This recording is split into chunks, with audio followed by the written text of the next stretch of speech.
sheets on. They're just at the front here on the spare chairs. Okay, so welcome everybody. My name's Jackie Campbell. I'm Assistant Director for Housing and Neighbourhoods. I'll just ask my colleagues to introduce themselves.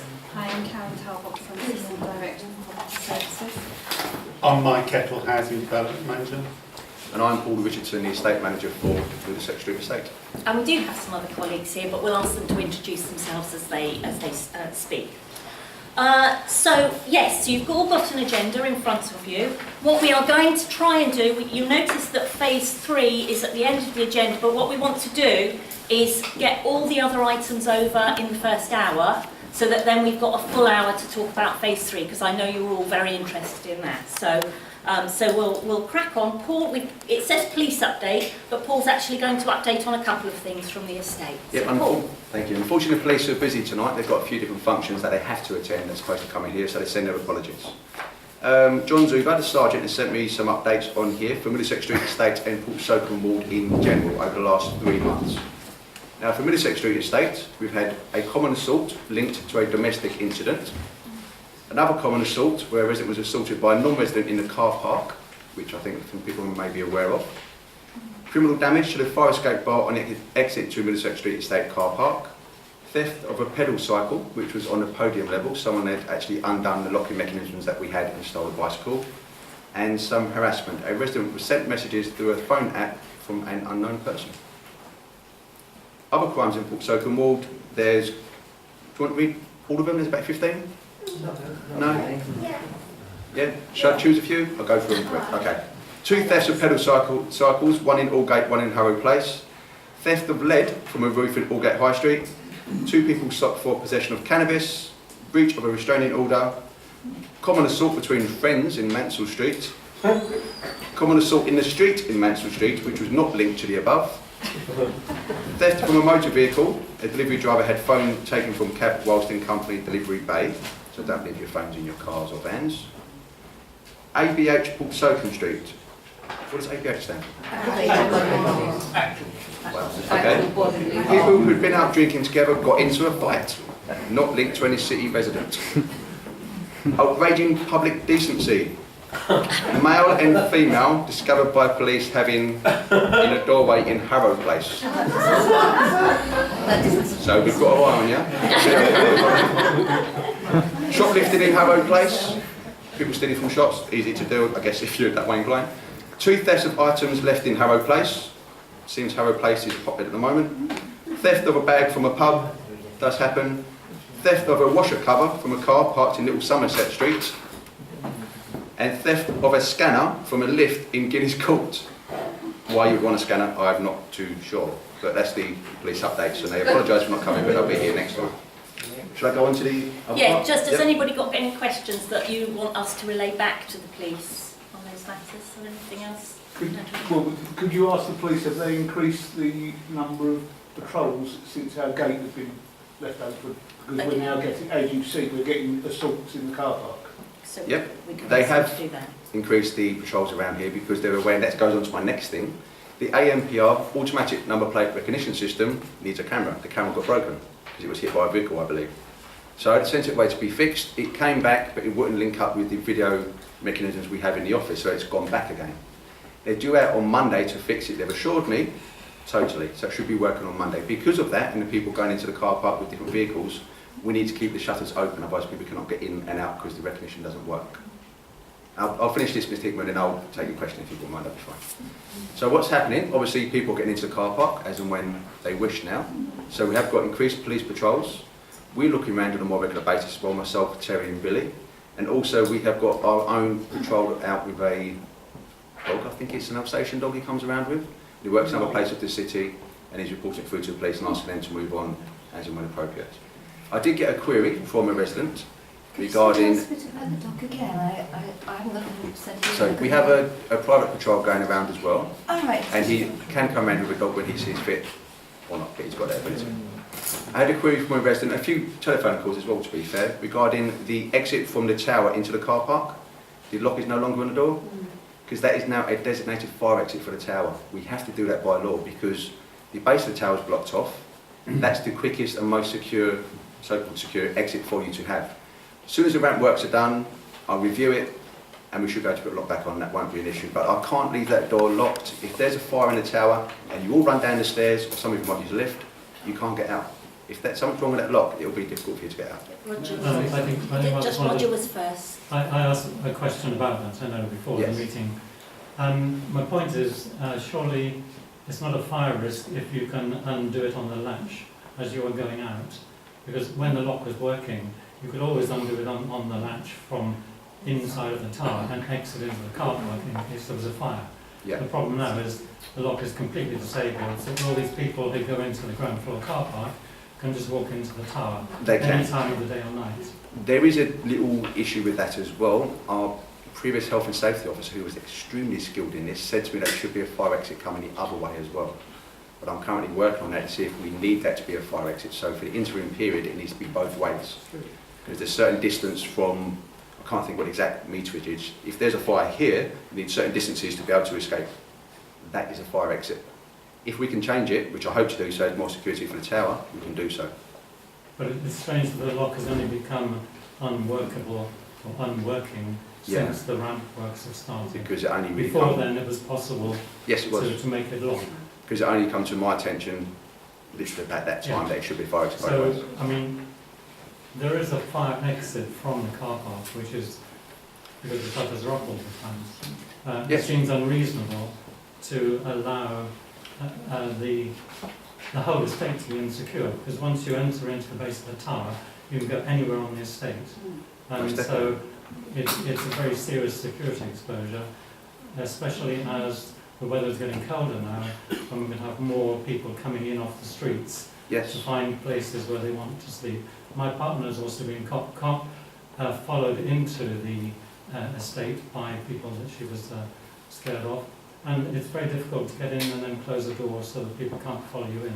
So Totally understand. However, I think that from a health and safety point of view, I think the corporation is taking a serious risk by allowing this to continue. as Can it I is. suggest we have a new fire officer in the City of London? We'll invite him down to see if we can find a way around this. Yes, I think that's a that's the best sensible way. thing.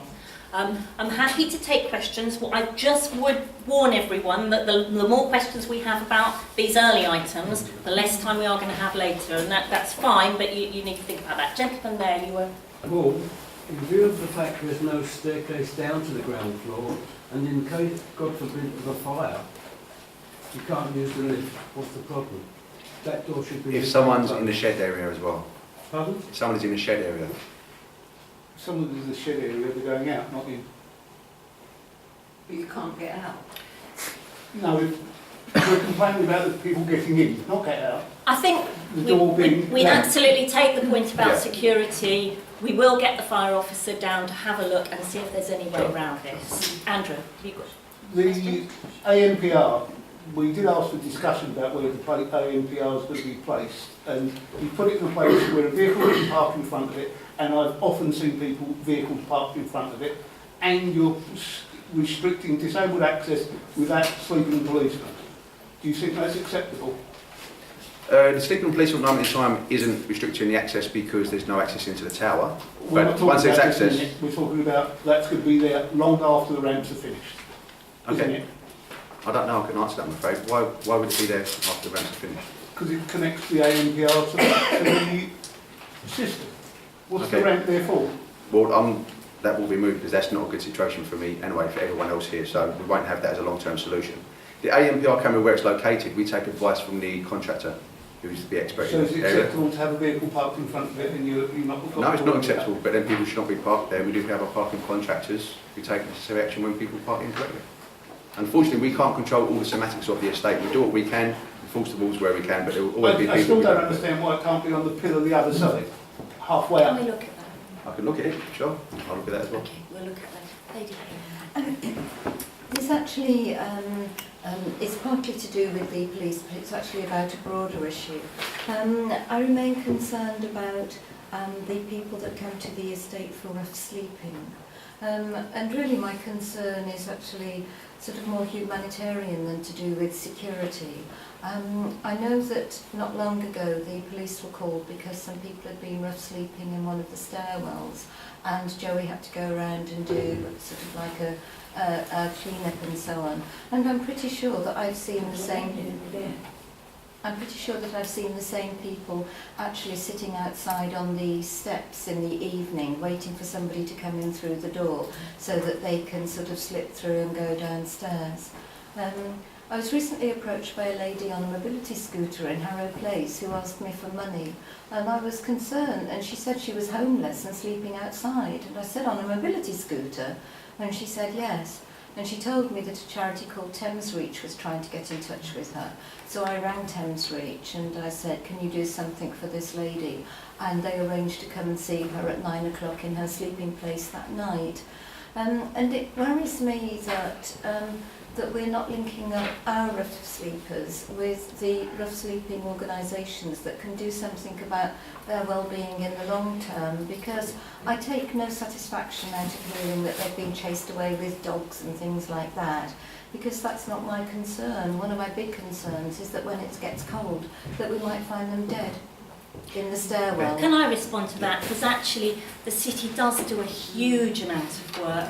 Both we have our own rough sleeping team, and we work very closely with Broadway St Mungo's and other homeless organisations. And it's not, you're absolutely right, it's not just about moving people on or giving them a bed for one night. It's about long-term rehabilitation and getting them back into a place where they can have a tenancy and sustain that. So I can only assure you. To go, because I have been told that some of them don't want to go into hostels. Sometimes that's the case. There can be mental health issues, all sorts of issues. Or drink problems. We and had they're told that they can't drink in a hostel. We did, I think, 2 meetings ago, or it might have been 3. Yeah. We had somebody from the rough sleeping team come and talk with the police. On the first meeting, about it. We did. Belinda Harding came down and talked very eloquently with the police about rough sleeping and about things we do. Very happy to invite her back. She'd be very happy to come back. What's the best advice if you see people rough sleeping, or you're approached by somebody asking for money and things like that? I think there was a dedicated number put on the board. There is a number. Yeah. Paul can send that out again. Yeah. There is a number to call. Yeah. We always say, everyone says, don't give them money, but get in touch with one of the organisers. And there is a helpline you can call, and somebody will go out. And do you think they will continue to come to us during the colder months? Because I think it's going to continue. I don't think they're going to stop. I just worry for their well-being. I worry that we'll find them as very do we all. cold. As do we all. That's why we work in housing, because we care about people who are in that situation as well. Absolutely. But we'll get Belinda to come along next time and talk more about the work they do and how they help people It's a into. pity we can't have a little card to give to them and say that says sort of. I think they have got cards, Have they got and we them? can certainly make those And they're available just in the not State taking Office. advantage of Well, it. we can certainly provide so that you could carry them and just. It's a difficult conundrum. It's Yeah. very difficult to solve. It is. Damien. Sorry, it's just a question about the agenda.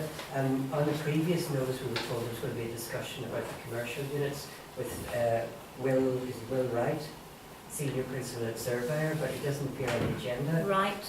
I'm not aware that that was on this agenda. We can only It was on the fix. notice that was sent Was out. it? Yeah. Okay, I can only apologise for that then. I wasn't aware of that. Will is planning, I think, to come next On the time. next one, definitely. We can only discuss so much, and you Right, have, it you know, was- some of you have criticised us in the past for putting too much on the agenda and not leaving time to discuss the things you want to. So, No, but we it's knew- important if you give a notice to say that it's going to be on the agenda. and all I can do is apologise, Damien. I can't say any more that than would have been that. my fault. Hold my hands up. Okay. I apologise. It was my error. Maybe you can fill in with 2 or 3 minutes about the commercial side based on what you know, and It wouldn't be very much. I'm afraid. Okay. It would even take 2 or 3 minutes. Oh, okay. But I know he Issues is that planning will to be come expert next on that one. time. Yes. So, okay. Can we move on? Okay, lovely. Thank you. All right. I know we had a flurry of inquiries earlier in the year and some issues about the lifts, and a lot of work went on. So we have Bob West with us from Guideline Lifts to talk about the lift, not from Guideline Lifts. Butler and Young. He'll introduce himself. Consultant. Yes. Do it yourself. Shall I come up here? Please do, Bob. Thank you, Jackie. Good evening all. Slight throwback. I actually work for Butler and Young, which are lift consultants. We're employed by the City of London to look after the interests of the City of London, or the housing, and we have no contacts with the lift contractors whatsoever. It's our job to make sure that the city and ultimately you guys are getting value for money. I've been on this contract with the city since June. There were certainly some issues on this estate before I arrived, which I spoke with Paul and a few of the other guys, including John Fletcher. I met John Fletcher down here. Basically, there was a couple of issues, if you like, that I believe we've resolved, and the figures tend to back us up. The first thing was that the lifts was breaking down, and that was reported to me that there was a great number of breakdowns. When I looked on our records, that didn't back up the figures. When I spoke with Terry O'Donnell, the caretaker, Terry explained to me that the lifts tend to put themselves back in service after about 15 minutes. I was aware that this can happen in the lifts, you know, generally. What I said to Terry was, obviously our lift contractors are very good, but they're not that good. They need to be informed. I asked Terry and all the people down on the estate to pass it on to the residents to phone the lifts in every time they break down. Then the lift engineers will come.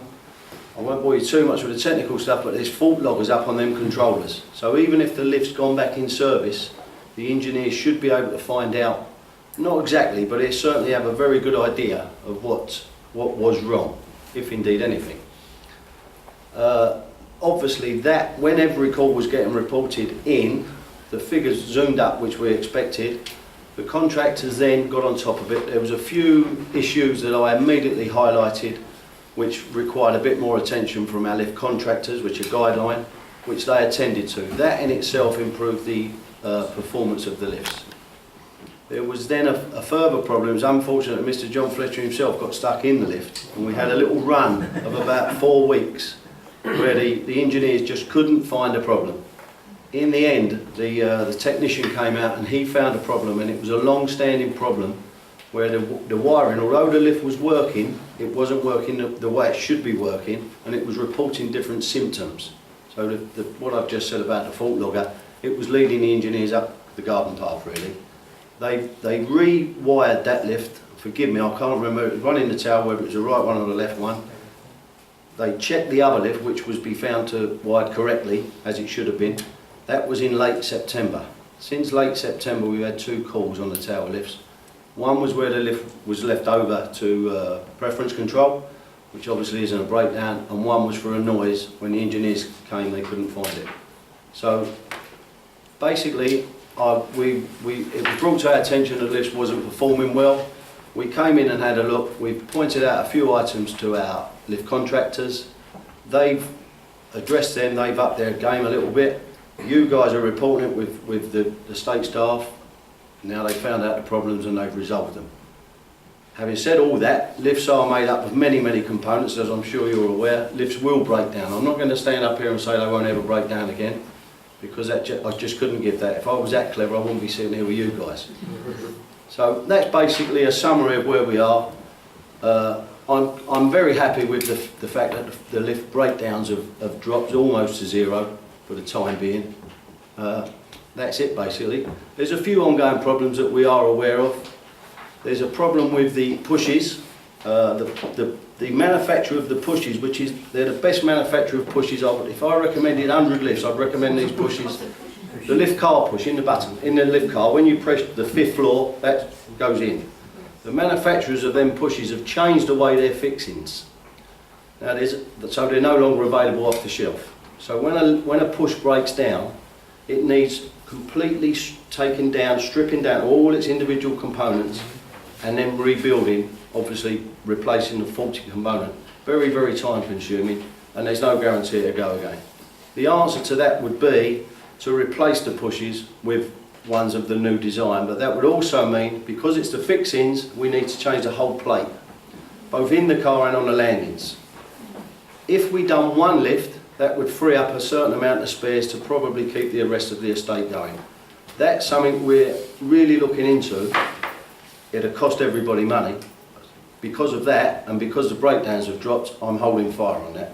I don't feel at this present time that that's necessary, but I will keep my eye on it. You know, I monitor the breakdowns regularly, not just on this estate, on all the estates. So that's basically it. I mean, obviously, if there's any questions, anybody's got anything to say, then now's your chance. Something happened in the lift by the Travelodge the other day, and I don't know whether it's a malfunction or just something that the lift does. When I went in and I pressed ground, it just didn't react at all.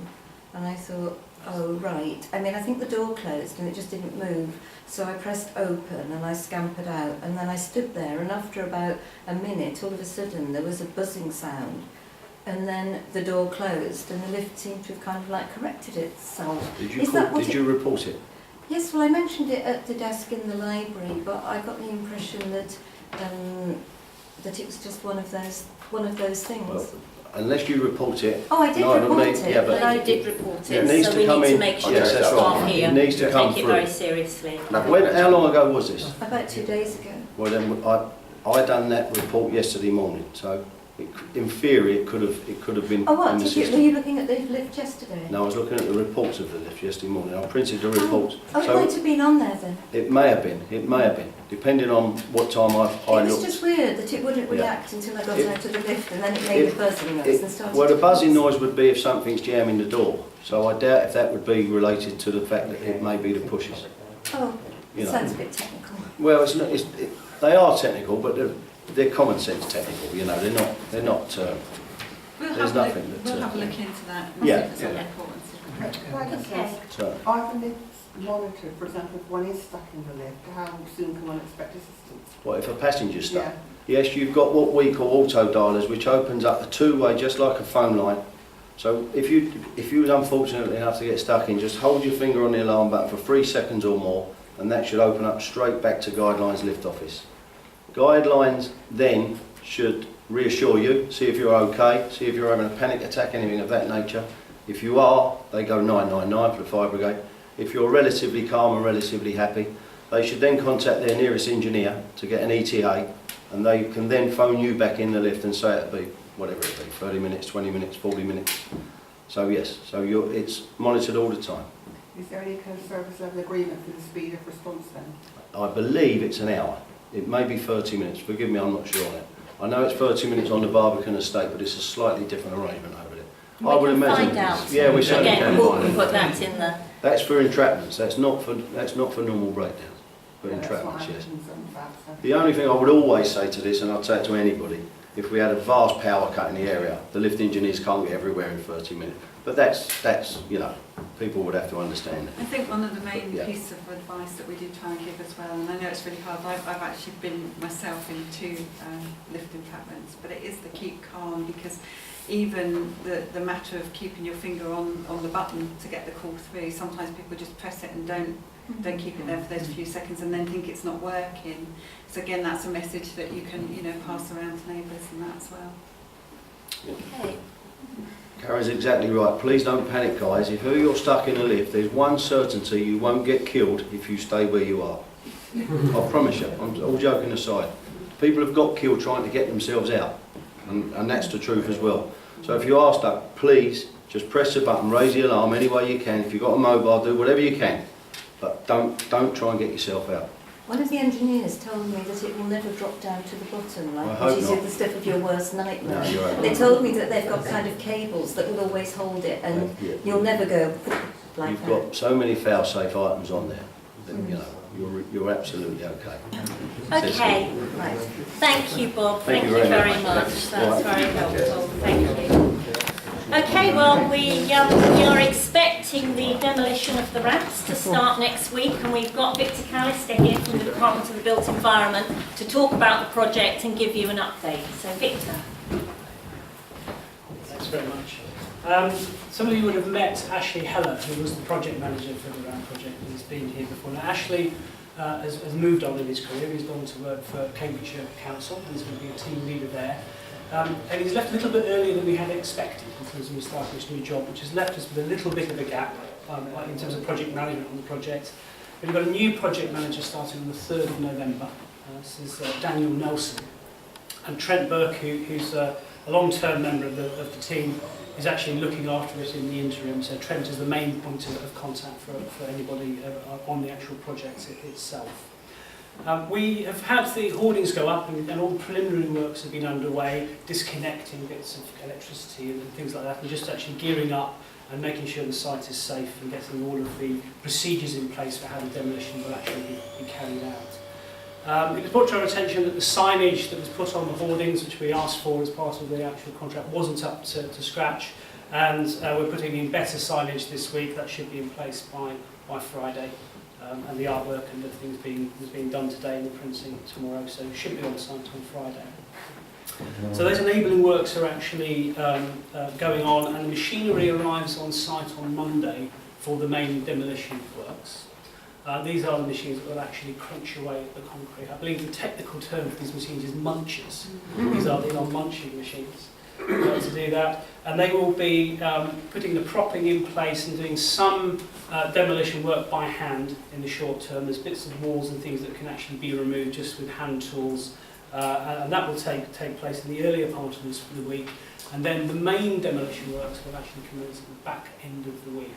Now, we haven't got an actual start day and a time of day when that will start, but we will be looking to send an update when we've actually got the date from the contractor, when they're happy that they can actually safely start the demolition, and we'll make sure that that's actually sent out. The munching of the first round we expect to take about 2 to 3 weeks, and the noisy working arrangements for that are that we will be using 2 of the noisy working periods that are usually allowable in the city, so there's no different timing to normal construction activity. That's between 8 and 10 in the morning, and then 12 till 2 at lunchtime. We are not expecting for the main demolition for the evening noisy working period to be used, which is the 4 till 6. It's unusual for contractors to do that. But we'll keep that under review, because if we do feel there's a need to actually keep to programme, then we might actually have some activity between 4 and 6 in the afternoon. But we will give warning of that. It isn't the noisiest demolition operation that you could actually expect to use these munchers, but there will be noise. And there's nothing that we could do to demolish them without there being noise. But we have actually specified it through the demolition contract to actually keep it to the bare minimum. In terms of the machinery that's actually used. We're very, very aware of the concerns that residents will have around that. In terms of keeping people up to date, we've got the website, the City of London website, and there will be updates on there that will be refreshed weekly as a minimum, but if there's other things that are coming up, then we will keep it available there. And we will keep to the notice boards on the estate as well, and sort of keeping you updated. And Paul also puts progress reports on the Facebook page, so that's another way of finding out what's going on. We have an email address for the project, and it is rampdemolition@cityoflondon.gov.uk. And I know that people have been sent that in previous correspondence, but we'll circulate that again and make sure people are aware of it. All you need to do is actually just send us your email address, and we will send you the weekly updates to that email address. But as we've said, there are other ways of actually getting access to that information, and we'll keep it up to date. And there'll be a weekly update, whether there's anything happened that's special or not. You'll just get the weekly update and an idea of progress in terms of what's actually happened on the site.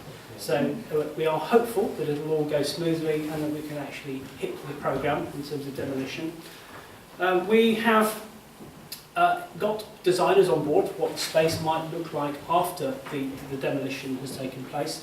But when we met with you before we started the project, in terms of gearing up towards demolition, the message was that you actually wanted to see what the space would look like after the ramps has gone. So you could really look at what the issues were and what you might want to see in the space. So when we've done that, when we've actually got the space available and we can see what it's going to look like, all the making good's been done, it's been made safe, we will start that process again. And we will actually then lead through to what that space can actually deliver in the future. And we've got a team that is geared up and contracted and ready to actually do that. And we'll put more information about that into the updates as we actually go along. And that's about the limit of my knowledge on this project. Okay, thank you. Very impressive. Can I ask you a question?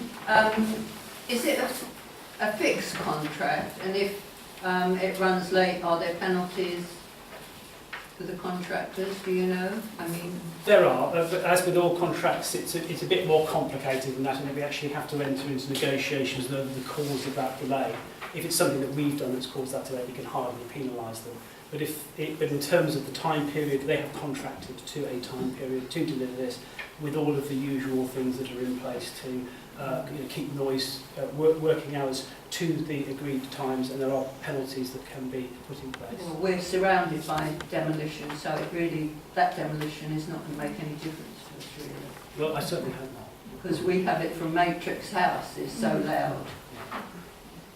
Okay, Roger, Sorry, I have it in my mind that it's the contract is completing and finishing at the end of November approximately. Is that what is the actual completion date that the contractor has? The demolition works are expected to be sort of up to 8 weeks in total for the whole thing. That's how long we've got. Is that from when they started work putting the hoardings up, or is that from that's when from they the started commencement of demolition? That's actually from the commencement of demolition at the end of next week. There's an 8-week period that we've allowed for in the contract. Okay. We hope that it can actually be done earlier than that. So we are gearing up towards that being 8 weeks, and then that will mean the making good, and then the removal of the hoardings and the space then being available. So demolition will finish on Christmas Day. Certainly. We have no request no working on Christmas Day. If you can find a contractor that will work on it. Okay. Can you put something on the big hoarding that tells delivery people which way to go to deliver things to the tower? I found a lost John Lewis delivery van parked there the other day, and the men looked bewildered, and I said, where do you need to go? And they said, well, we've got a delivery for the tower. And there was nothing on there, and I had to go and fetch somebody from the library to come out and direct them. Is it possible to put up a sign that says deliveries and then sort of like a little diagram telling people which way to go? Certainly the upgraded signage that we're actually looking to put in place is to deal with particularly that issue. It's not just pedestrian access, but where deliveries need to go. And because it won't be on the system for every single delivery company that's actually delivering to the estate. Fair enough. What happens to the ramp after you've actually dismantled it? Where does the substance go? The substance actually recycled, so all of the hardcore just goes back into the construction industry, and the muncher that is actually crunching away at the concrete is releasing the reinforcing bars that actually sit within the concrete, the iron and steel reinforcing bars, and that is actually sent for recycling. Oh, that's and the money actually goes to the demolition contractor, and actually is all forms part of the price that we actually sort of pay. The lorries won't block the traffic, will they, in Harrow Place? No, the contractor was given no dispensations at all in terms of actually blocking traffic. They were subject to exactly the same enforcement that anybody else is. Okay, any other questions or things to raise with Victor? No? Victor, thank you very much indeed. Thank you. By next time it should all be done. Thank you. I would say if anybody wants to catch me after the meeting, but I do actually have to be somewhere else. If anyone's got any questions that occur to you, give them to Paul or drop them into the estate office tomorrow morning, and we'll make sure that Victor gets them and that you get the answers. Okay. Thank you very much for coming, Victor. Okay. The next item on the agenda is, I think Middlesex Street was in the news a few weeks ago. So fortunately we had already secured Neil Hounsell to come and talk. So Neil is from the Department of Community and Children's Services. He was already on this agenda to come and talk to you about the proposals, the very early proposals that were flagged up by the standards. So I'll hand over to him and ask him to talk to you about those. Good evening. I was on holiday a couple of weeks ago, having written a committee report to give to the members and being booked in here to come and talk to you, when I got some messages that actually there was an article in the Evening Standard. I also had both William Campbell-Taylor and Henry Jones email me to say, Neil, what's all this about an addiction clinic? So how can I just ask, how many of you actually read the Evening Standard? So most of you read that, but I'd just like to, in order to sort of, what I'd like to do is tell you what it's not, the health centre, and what it is. And therefore the easiest way for me to do that is to actually just read you a bit from the Evening Standard and show you where the Evening Standard haven't quite got it right. So the first bit they haven't quite got right is a half-naked picture of Leonardo DiCaprio on the top of it, so Leonardo DiCaprio is nothing to do with health centre. The article then...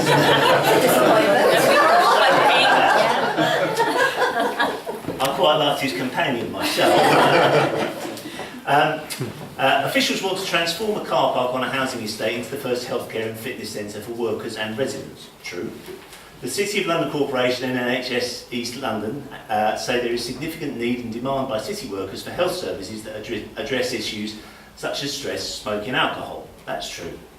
A report found that city workers are often too busy to access services if they're not provided through private company insurance. Yes, we know that is true.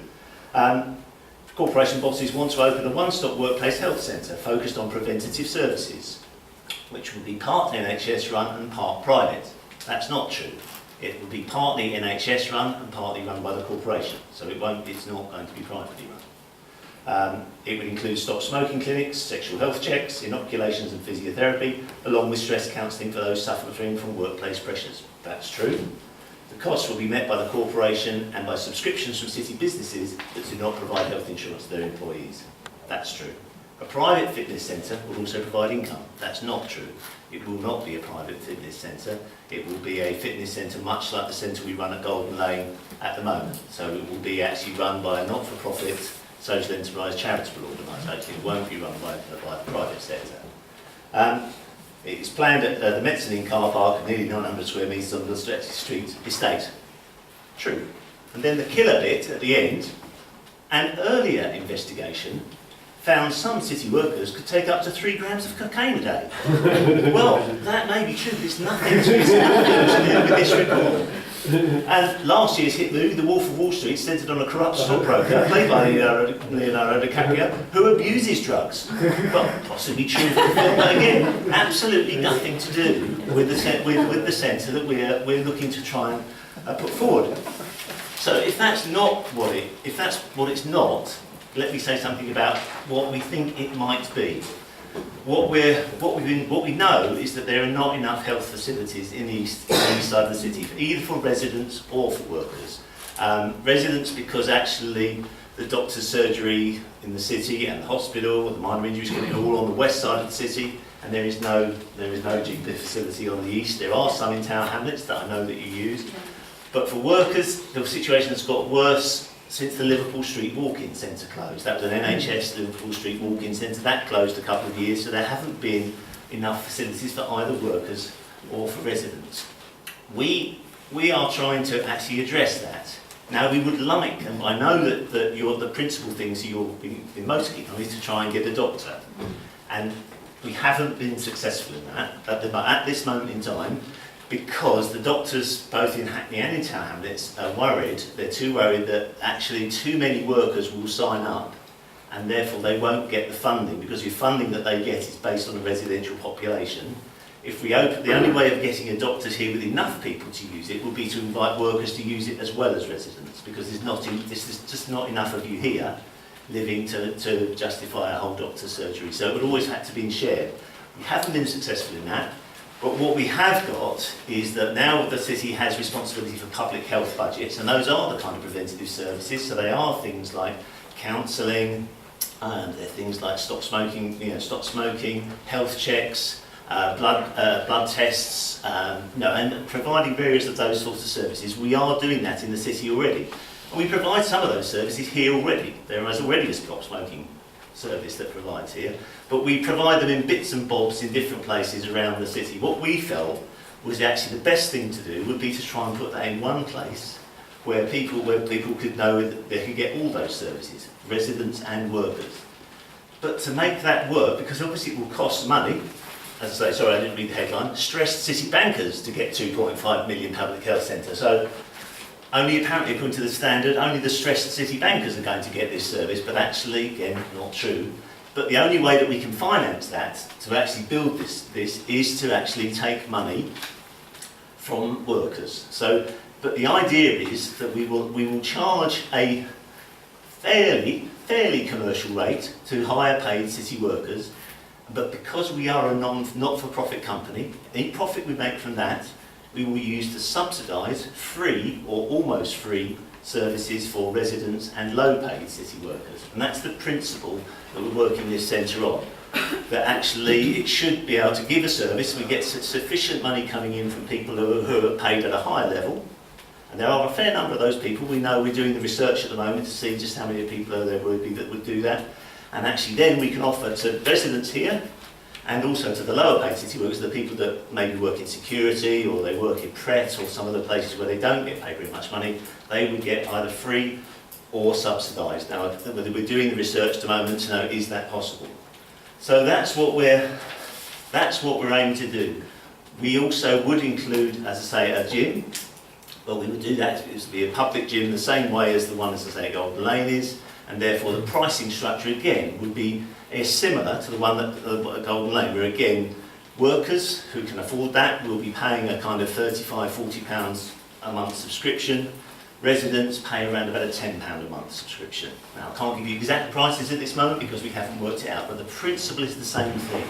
That actually you subsidise the use by people who haven't got so much money with the people who've got more money to pay for that. So that is what we're proposing to do. It is only an idea at this moment in time.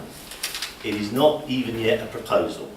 But because we needed some money to actually do some research, because we have to research and see what the market is like out there in terms of what people will use that, we're doing that research at the moment. We also have to do some work in the Mezzanine car park to know, actually, could you build that kind of facility there? Will the walls and ceilings and roofs and all the things that I know nothing much about, will they take that? You know, can you fit those kind of things into the space that's there at the moment? So we don't yet know if it will work. So it is an idea at the moment, not a proposal. We will know by January or February, if actually it is a possible proposal, and in that case we will come back and say actually it may be a proposal, but of course there may be other proposals. This is only one idea. There are probably other people in the city who are looking at potential other ideas. So this is not by any means saying you're going to have a workplace health centre. What we're saying is we're considering that, we have an idea about it, and we will come back to you early next year to say this is where we are and how to involve you in actually the design of that service. If we decide to go that way, the design of that service, things like the pricing structure, things like the menu of services that will be on offer. So that's as far as Okay, thank you. Andrew, your hand was up first. GP surgery, is that completely ruled out or are you still investigating it? It's not completely ruled out because I think we're talking all the time about giving our doctors enough, if we can get enough reassurance from the government to our doctors to say actually you can take on workers as well as residents and you will get the funding for it, we still want to do that. And the advantage of a workplace health centre is, if you like, what we will be building will be ideal. There'll be medical consultation rooms, etc. So what with the facility we would be building would mean that if any time the laws change or the doctors change their mind, we would have a ready-made facility for GPs to then go to practice from. So we would have it ready. Marion, your hand. Because we're in E1, right? All the new building of flats in the Aldgate gyratory system, which is over in the beginning of Commercial Road and Mansell Street and all over there, they're all blocks going up right now. There are. So where are all those people going to go to? So I mean, that is, you really do need a surgery. Tower Hamlets CCG, which is the doctors for that area, they are putting their funding into the Goodman's Fields development. They are going to do that's still going ahead. That is still going ahead, because we've talked to Tower Hamlets about whether they would come here, and they said at the moment, in fact it's being built at this moment in time, they believe that they can build sufficient GP capacity at Goodman's Fields to meet the needs of those new estates that are going up. Right. Mohammed, your hand. Then they're not thinking about the people who live here. We've got a couple, that's all right, we've got a couple of people before you, then we'll come to you. Thanks, Neil. That looks a really innovative and an interesting idea. One of my previous incarnations was actually in public health, and I was just wondering what the parameters are for the research that's being done in this vertical health programme, because they've been done very successfully in Cambridge, where they used a structure like this to provide subsidised or free health care for non-working and student populations in the same way, but it needs some quite detailed qualitative research to. So are there academic institutions involved in this? Yes, there are, and I think rather than going into that in great detail now, what I can do is to give you talk to you afterwards about the specification that we've written, and again, if anyone else wants to know in detail the specification for research, I'm happy to share that. Damien, your hand is next. Yeah, Neil, I read your report that went to the committee, and I read the newspaper cut and everything else. Problem is that there's no emphasis on us having a GP surgery here. What we need is a GP surgery. None of your report didn't mention it, and I don't want you to go away today thinking that we're, yes, health, smoking and all the rest, that's all very good, but we really need a GP surgery in this area, and if there's going to be one, it needs to be in this block if possible. And that has to be written into your proposals. You haven't written that in yet. No, I haven't written that in because I cannot, being honest with you, I cannot write it in because it is not our decision about providing GP surgeries. We lobby, influence groups like City and Hackney CCG, we can lobby the Department of Health to say we would like that, but it's not, I can say the services you talked about, stop smoking, yes, we can put those in there because that's in my gift. It's not in my gift to say there will be. I can only say to you what I can achieve. And when you do a report to the committee, you put options in, not what you can. If you know that we want a GP surgery, that should have gone in somewhere. It needs to go in. We are very underserved with GPs in this area. It's very, very difficult. I have to wait 3 weeks to get an appointment. And that's if you can get an appointment. I think what will be, if it will help, what we can do is prepare a separate report in terms of GP provision in the area and remake that point through the committee process. But I think it would be a different report, and I'm happy to do that and to keep that pressure going on the various institutions by writing another report that states that.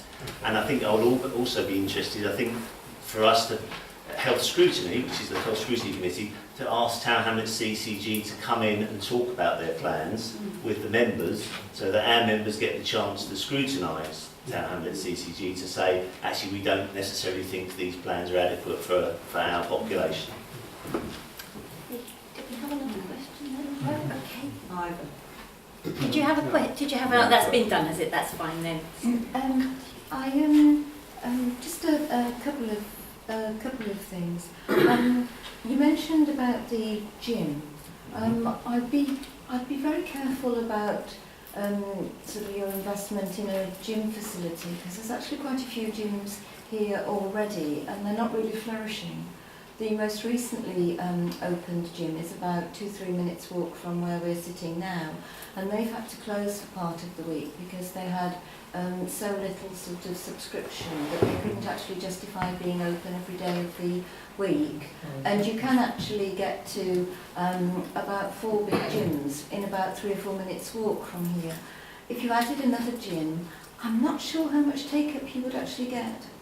There is a risk in terms of that, and that's one of the reasons why we're doing that research, that market research at the moment that says, will this work? And if we get a report back that says that this won't financially work, then actually we won't do it. I appreciate what you're saying about research, but what I would say is that you should really ask the people who live here.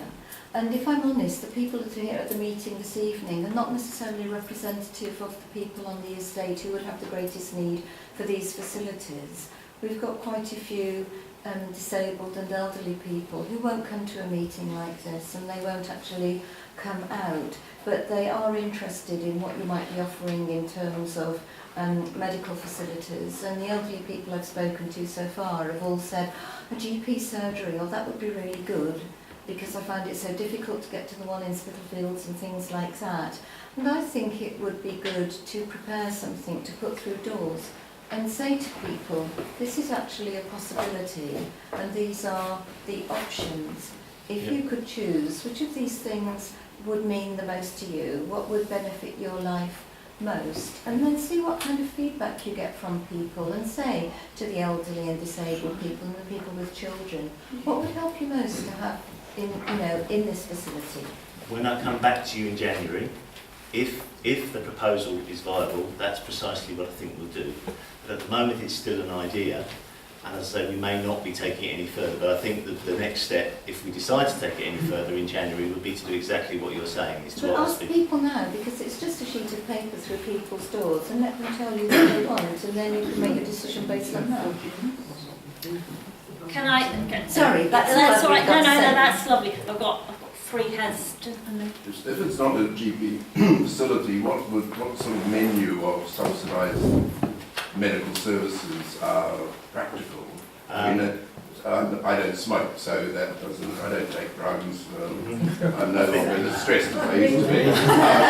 Are there some that would interest us? I think there'll be things like physiotherapy.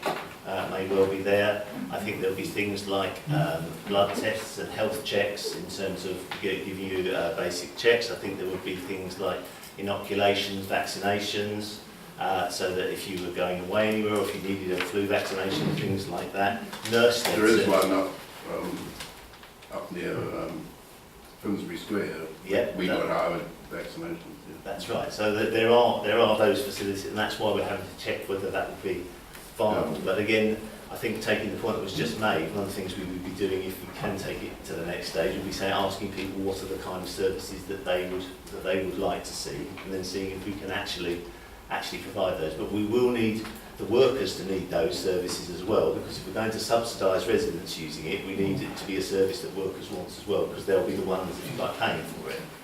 Gentleman at the back there. What size is the area that we're talking about? 900 square metres. 10,000 square feet. Sorry? About 10,000 square feet. Yeah. How much low-cost housing could we put in there instead? Not very much, I don't think, because it's a car park with very little light. So we haven't that. I'm not an expert, so I'd be quite happy if if there was a proposal to do that, could be looked at alongside this proposal. That's why it's only an idea at this point in time. But my initial feeling is that there's just not enough light for people to have houses that they would want to live in that space that it is at the moment. So sorry. Hang on. So Damien's hand was next, and I'll talk to you. I mean, going along with that article, one of the concerns is that we will be dumped upon with all these druggies from Tar Hamlets getting their treatment. I don't see city gents coming around for drug treatments to this on the doorstep, because all their colleagues are going to look at them and say, oh, he's nipping round to the clinic in Middlesex Street. We're going to get people referred to us by GPs from Tar Hamlets from the other side over here, and that's what people are worried about. We need to make sure that, yes, you've got to recognise that families live here, it's a residential area, and there's certain services that are not appropriate here. No, and we won't be. I think that's what I try to emphasise in the Evening Standard. We will not. We're doing preventative services, which are early stages of people coming to us for advice or support. We will not be doing treatment, if you like, in-depth treatment of people with long-term conditions. That's not what the centre is about, and therefore people with long-term drug addiction will not be users of this centre. There may be people, and my view may be slightly different to yours. My view is, and that's one of the reasons for having a gym, is actually those people will be going to those city gents who may not want to declare that they have some issues there, will be saying, I'm popping over to the gym. Because actually they would like to be anonymous, and therefore they won't want to be saying, I'm going to the clinic. One of the reasons we're putting the gym together with the clinic is actually it's a way for people to actually, to use the services, be able to use those services. I think it'd be better to consult with the residents here to find out what they want. And I think he's already said that that's going to happen. There's a gentleman there, you had a question? Oh yeah, I mean, if the feasibility doesn't take off, currently, what other plans are there to use the space? This is, because I come from a health background, this is my proposal and my idea. The city surveyors, you've got city surveyors coming next time. Right, okay. So I would suggest that you ask them in terms of what the alternative plans are my belief is that they were liable to be more, I would say this, wouldn't I, because I believe in my scheme. Right. My belief is their proposals are likely slightly more commercial than mine, because City Today has come from a basis of actually commercial property development, so they will probably be looking at more commercial opportunities, but they will be here next time, and if my proposal doesn't go any further or gets rejected, obviously you need to be consulted about whatever other idea comes forward, not just this one. Okay, have we got any other questions or issues to be raised right now?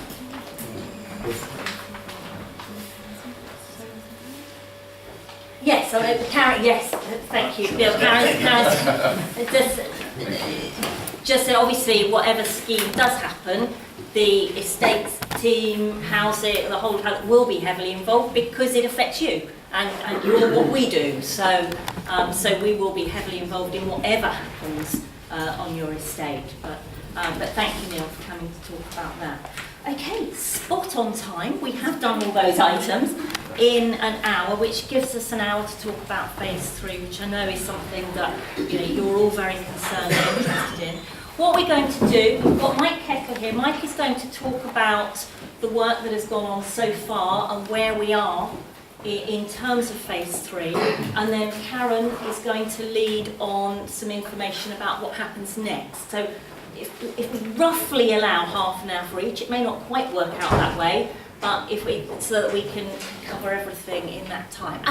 And Mike Saunders is here just right on time to come to the front of the room. And no, not really, Mike. So Mike will also be talking about what happens next. And Damien. Can I ask a quick question before you start? You've got Mike Kettle down here as commercial manager, or is he the housing development manager? My job title. Yes, that's not right. My job title's recently changed. My official job title now is Housing and Commercial Development Manager. Housing and Commercial Development. Yeah. So we can blame that one on Paul as well. My fault again. If you notice a third one, don't hesitate to Oh talk. yes, he's got my title wrong as well. And Karen's, yes. Okay, so Mike, could you pick up in terms of Yes, certainly. If I just start with a brief bit of context. God, what's that noise? Is that you, Bob? It's called phase 3 because there were 2 other phases.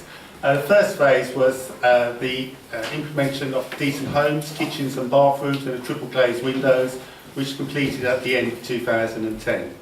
Phase 2 was looking at, which has completed, was the 24 affordable housing flats and this hall which we're in, combining a new community centre and a new estate office. Now I have to say that when we embarked on phase 2, which the 24 flats, which were funded from Section 106 money, which was as a result of the development of the Barbican of Frobisher Crescent, we were approached by a partnership called the 80/80 Partnership, who came to us regarding possibilities for an all singing and dancing Middlesex Street estate, which forms the basis of phase 3. And I did do a paper, which unfortunately didn't get anywhere, to try and combine, because I thought it seemed sensible to me if we're going to embark on works on Middlesex Street, to try and do it in one hit, rather than keep coming backwards and forwards. It wasn't possible. The reason why it wasn't possible was it was difficult because phase 2 is fundamentally funded from Section 106 planning gain money, affordable housing money. It wasn't possible to pump that into areas of work and to get a clear separation. So the decision was made to plough ahead with phase 2, but look at phase 3 and to see whether it would be a feasible option. I mean, the aims of phase 3 was laudable because, we were hoping to reduce carbon emissions, which would be, in conjunction with the government policy.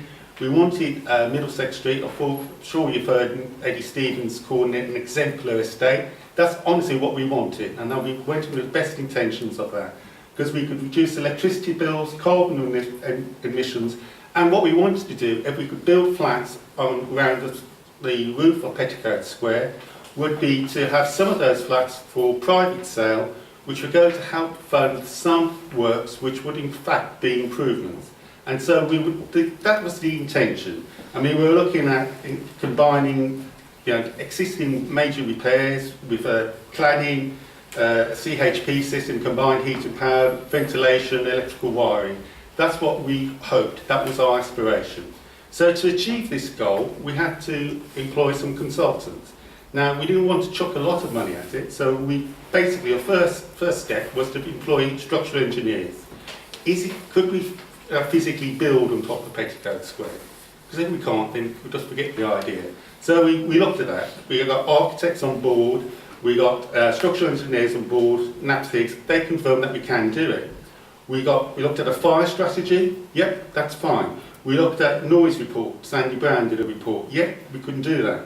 Next step was the rights to light. And we did a very basic report from Anstey Horn, looked at the rights to light issue, and yeah, they said, yeah, we think it's okay. So at that point, what we did, we put all the information together by our financial analysis, which was BNP Paribas, and we conducted some soft market testing. So what we did, we went to 10 firms, contractors, and just to see, are you interested? Out of the 10 firms, 5 were either not interested or didn't bother replying. 5 were sort of interested. Of those 5, 3 were more interested than 2. But the problem we had was that they wouldn't just pick the ball up and run with it because they wanted some certainty. There's 2 things that concerned them. One was the decant of the residents on the top floor of Petticoat Square. How we would deal with that. I think we could get around that. We think we'd have a plan in operation, we're building phases, we could have got around that. But the real major concern for them was the rights to lights issue. Because they just did not want to invest in it unless it was a go. So, after much... Sorry, can I just come in? Just for anybody who's unsure, just explain what rights to light means. Yeah, rights to light, in a nutshell. If you're building, increasing the height of the building, then it's going to affect the light for the buildings opposite. So it's going to restrict that light.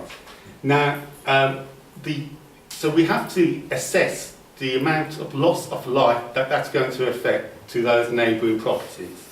Now, with Middlesex Street, obviously it's a square. Now we've got White Kennett Street, you've got Harrow Place, and you've got, what's the other one? Gravel Lane. Gravel Lane. We basically, actually, as regards to rights to light issues are concerned, they're not that problematical because mainly opposite those streets are commercial usage. I'm not saying that commercial property won't be upset about the loss of their light, but it's not as important as someone's light being taken away if it's residential. And again, it depends what room it is. If it is a living room, it has less impact than if it's a bedroom, it has less impact than if it is someone's living room. So that's something to bear in mind. We've also got the Travel Lodge Hotel. Now that is a strange one because you could say that's residential, but actually, in all honesty, transient use. Because people are only there for 1 night or 2 nights or whatever. So we think we could have got away with, well, not got away with it, it would be, that's the wrong expression. It probably could have succeeded with, building with the Travel Lodge. The big problem was Middlesex Street. Because opposite Middlesex Street, you've got a row of shops, and above those are residential. And the restriction there would be quite severe. I mean, the reason why this has taken so long is because it's such an in-depth study. They had to examine, our consultants had to examine over 800 windows, 800 plus windows was round. They also had to work out what use was inside each of those windows. So it was really, so I apologise for taking so long to come back and talk to you about it, but the honest reason is, it took so long for our consultants to report to us on what the problem was. So the difficulty was Middlesex Street. It's in Tower Hamlets as well, the opposite side of the road. I'm being told that doesn't really make a material difference because we would treat Tower Hamlets like we would treat the City of London. The other problem is building on top of the full squares of Middlesex Street and, you know, Gravel Lane, etc., on the estate, has an impact on our existing residents because it, you know, we'll be cutting their light down. And unfortunately, looking at the designings of, you know, the Middlesex Street, you have a lot of recessed walkways because of, to accommodate sort of recessed windows to accommodate the walkways and the balconies. And so there is a, you know, so there is a low level of light already. And so by building on top, it was going to restrict the light even more. So we've looked at it. We've looked at several options. We looked at maybe building higher over White Kennet, reducing around Middlesex Street. The planners didn't like that because you would have sort of like a building which would look a bit strange. You know, you'd have sort of like, it would look higgledy-pickledy.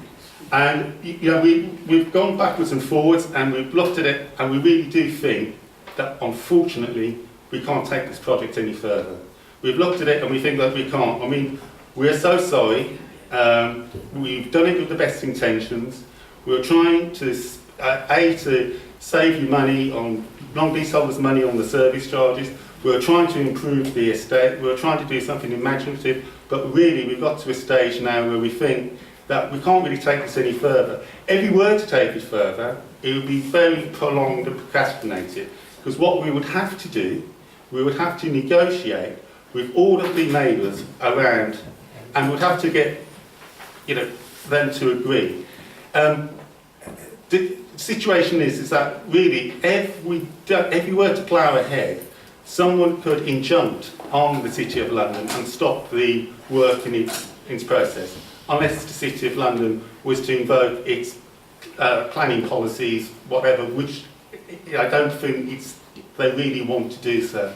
So I'm afraid the bad news is, and you'll get a letter later this week explaining it more fully, that the Phase 3 project, as was originally envisaged, is not going ahead. That's not to say that we're not going to go ahead with the external repairs and everything that needs to be done, but we'll get cracking on that now. Okay, can I come in there? Because I'm sure you've got questions and things you want to say. Just to really reinforce what Micah said, we met with the planners, the city's planning department, on Monday. So this is all very new. We met with them, we had a long meeting with them on Monday, went through this in great detail, and they have made it absolutely clear to us that as far as they are concerned, this project is not feasible. So this is news for us as well as you. As Mike says, there is a letter and a question and answer sheet which is available for you to take away with you tonight, and we'll go through everybody's doors first thing tomorrow morning. We have large print copies for those people who need them. So there'll be a lot of information for you to take away and consider. But I'm sure you've got some questions. So before we move on to what is going to happen, are there anything you want to say now or ask us now? Yes. I remember when this was discussed at one of the previous meetings, being told that there was a real need for an increased amount of social housing within the city, and because of the nature of this city, there aren't very many places where new social housing can actually be created, but that doesn't mean that the need isn't still there and increasing. No. And I'm wondering, in terms of your social housing policy, how much of a setback this is going to be for you and how you can get around it? It is a setback, I'm not denying that. We have 480 people on our housing waiting list, because we've reduced our housing waiting list recently, because to be on a housing waiting list, you have to have a City of London connection. You either have to work in the city or live in the city, or be a son or daughter of a tenant of on one of our estates. Having said that, I mean, Middlesex Street ticked the boxes for me, because obviously it's in the city. The other housing estate which we have in the city, Golden Lane, is difficult because we've got it's listed. But we have got further opportunities on our estates, and in fact with Golden Lane we're looking at developing 70 flats on the Richard Cloudesley school site, a new single entry primary school right next to Golden Lane Estate, which will be run by the City of London, and they will be City of London residents. So we are addressing it. It is a setback, but we have other estates. We'd like to have done something here.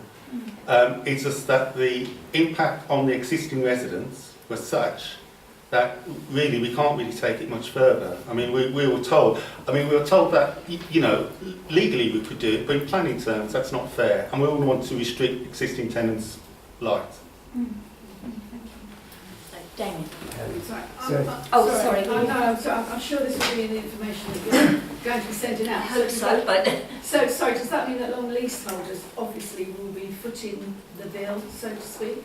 Okay, ultimately? we're going to come on to, that. yes, because you know that was a big part of what we wanted to do. Big part of this was about not building not just social homes, and that was important, but actually homes that would be sold, and then the money would be used to pay for not just repairs but improvements. And we hope that would mean that long leaseholders did not have to contribute to those improvements. That isn't going to be possible. We will come on to, Karen and Mike are going to come on to in a minute what we are going to be doing next. So, Damien. Yeah, Mike, it's just a comment, and it's not directed at you generally, purposely. This project was never going to work, building flats on top of all these flats. Politically, it would never happen. It was too much disturbance. If the city had come to us and asked us, we would have said we don't want 4 stories or 5 stories and all this sort of thing built on top.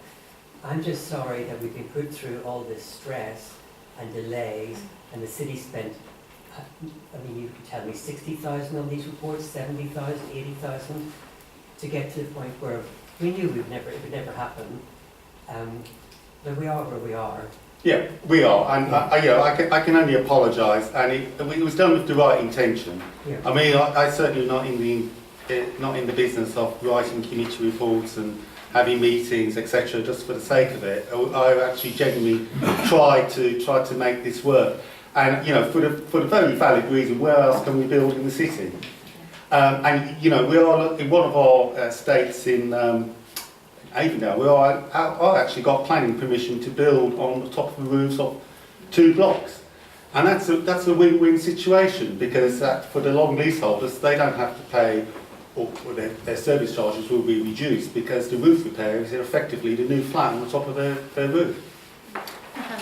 I think, just as somebody who's come into this community, I think everything that I've seen is that everybody, both the officers in the corporation, also the residents, all of you here, have all acted with the very best of intentions in trying to come to a resolution to this particular project and other projects. And I just wanted to perhaps sort of raise the point that in communications about this outcome, could it possibly be made clear that this is an internal decision for purely pragmatic reasons that have come as a result of consultation with all of us, because I don't want to see some article in The Guardian by some opportunist sort of claiming some kind of political victory for this, because this is a community that has consulted with its officers in the corporation, and very good, helpful feedback has been provided, and an internal decision has been made. So. Well, you will get a letter tomorrow. Well, you'll have it tonight. It will go out to all homes tomorrow. It explains the situation as clearly as we possibly can. It explains to you, there's a question and answer sheet which tries to go into some more detail. And what we have also said is that if leaseholders particularly, long leaseholders particularly, want to talk with us and find out more about what has happened and how this decision has come about, we're very happy to meet with you to go through all that. I think it's fair also to say that we have looked at the fact that long leaseholders contributed to the cost of triple glazing. You know, there was a consultation done about whether to have double glazing or triple glazing, and it was decided that it would be triple glazing, and long leaseholders made a contribution towards that because it fitted with the overcladding that was planned as part of phase 3. Now, Karen and I have spent some time talking with our legal advisors and so on, because our belief is that actually it would not be fair for you to pay that contribution, since you might have made a different decision had you known that phase 3 was not going ahead. So it sets out in the letter that they have agreed with us and supported that view. So so leaseholders who have paid that contribution will receive a refund of that contribution. And thank you. My goodness, Damien. I'm glad we've got that on film. I'm not going to minute that though. It does set it out in the letter. Anne Mason, our revenues manager, is working on that now. She will be writing to all of you, all individuals, so that you'll have a letter saying exactly what your refund will be, and she plans to have that with you by Christmas. So, we think that's fair. We certainly want to draw a line under it and say, okay, now let's look at what we're going to do next. Marion. But the tower was never fully triple glazed anyway. It is obviously only where a contribution has been made they get a refund for that. You still have that great asset of the car park space, which you might be able to do something with and sell it off rather than use it as a gym, which brings in minimal money. And the surveyors will look at that, as we've said. All of our instincts is that 9,000 square feet there, I mean, that could easily be 10 decent apartments for sale. And that's something the surveyors will look at. So yes, so there may be the possibility of another project, that there is that place, that space is available. We are going to look at what to do with that, and there will be a number of options on the table. But at the moment, that we cannot go forward with phase 3 as it was envisaged. We have to draw a line under that. So on that note, we now need to think about what we are going to do, because you've been waiting for repairs to your homes. And we need to look at that now. So I'm going to ask Karen and Mike to talk about that. More Karen than Mike. More Karen than Mike. So when I came much earlier in the year, we did say at that time that if the decision was to not proceed with phase 3, that we would immediately turn... Sorry, yes.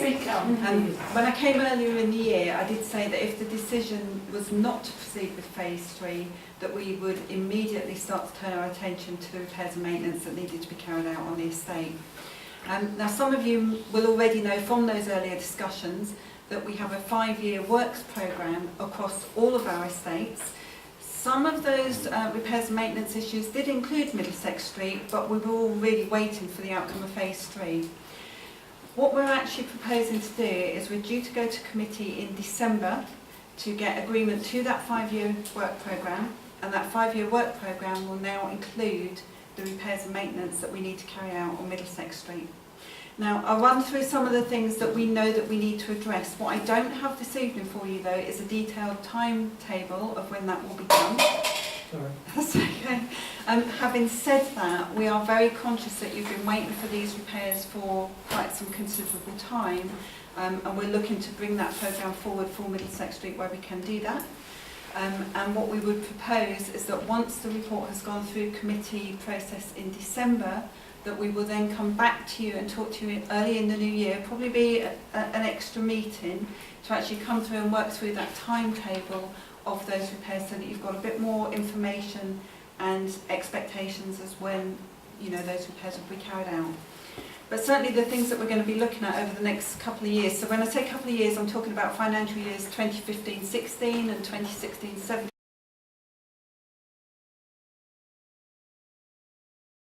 Great. Thank you. Roger. Yeah, my question is really related to the issue you started to address, which is the impact of all this on leaseholder service charges. I now understand why you're continuing to go ahead with the concrete testing contract. That contract, effectively, for a period of 1 year, looks as though it will double the leaseholder's service charge for 1 year. Obviously, you're talking about many other initiatives or refurbishment. Do you have any idea, or are you setting yourselves any constraints in terms of how the cost which will come onto leaseholders may be spread over a number of years rather than it all being done up front? I think there's a couple of things there actually. In terms of constraints, there does have to be a reasonableness in terms of leaseholder charges, and I think that's the first thing that goes in there. I think it's really important that we come back to you in January as a whole estate and talk about what those priorities are, because, let's say, there's, in addition to the cost, there's also the logistics of doing a number of different things over a short period of time, and so again we need to think through that in a lot more detail. In terms of paying those costs, as Jack has mentioned, there are a number of things that we can help leaseholders with, and I think again it may be prudent to have a separate session with leaseholders around that, as we've done at Golden Lane Estate, so that we can go into detail about what those options are, and probably bring Anne along as well. Absolutely. You know, there are measures we can take. We have a number of things which, as Karen said, there's a lot of work going on in Great Arthur House, which is in the middle of Golden Lane Estate, and we've done a lot of things to support the long leaseholders there, and we'll be looking to have the same measures here so that you can spread the costs and so on. Yeah, I've seen that document. So what's on the attachment of that document? The 5 year spread or something, is it? You can pay for 5 years or something like that, interest free? Oh, that we already have a scheme that allows, that provides interest-free loans for 5 years. That's what I read on the back of the Great Arthur. Absolutely. In fact, I think we've extended that at Great Arthur House for 10 years. It's not quite. But we have extended it. We have extended it. We've also extended the value of the loan as well, so both the value and the time period. I'm sorry to bring this up again, Karen, but the decorations of the communal area to the towers, it's not really a very big job, and I don't think it's fair to say we have to wait until you come up with a 5-year plan to do that. I think somebody needs to take an executive decision, get in there and decorate it. We've put up with it for long enough. It's an absolute disgrace. I don't think it's going to take us long to come up with the 5-year plan. I'm not suggesting that we need to wait a very long time. I think the reality is, though, is that we're now October, nearing the end of October. We have a lot of other work schemes already in place as well. What I would suggest is that actually we do come back in the January, because if it's found that there's other decorating that needs to be done, and it may be as part of the same block, then it certainly does provide better value for money to do more than one small job. Yeah. I'm not saying no, Damien, but I do need to take it under consideration. It's simply not acceptable. I mean, I would challenge this. It's not acceptable that we can pay service charges for decorations and the place has not been decorated. It's gone on for years and years and years. We shouldn't have to wait another year. I'm not suggesting we would wait another year at all, but I will take up that point back and we will consider it further. We do know that the lobby is an issue for you, and that is high on our priority list, but we're not going to, as I said, we only saw the planners on Monday, so we're not in a position right now to give you chapter and verse. Have you ever considered taking on a full-time decorator? It's interesting you raised that point, actually, because one of the concerns that I had when I first joined the corporation is that it's quite common practice in repairs and maintenance to have a planned maintenance partner, and it actually is more expensive to keep doing these individual jobs than having a longer term agreement. So that's one of the things that we're looking at the moment, is to actually get a decorating partner on board. No, I mean actually employing a decorator himself. To be honest, we're really not geared up to have a direct labour organisation, which is really what that would be, even on a small scale. So the work that we do under repairs and maintenance would be through a third party, but you can still get huge benefits of having that longer term agreement with that third party. So that's something that we're actually My experience is that costs you double. Well, I live in a development, not an honest development.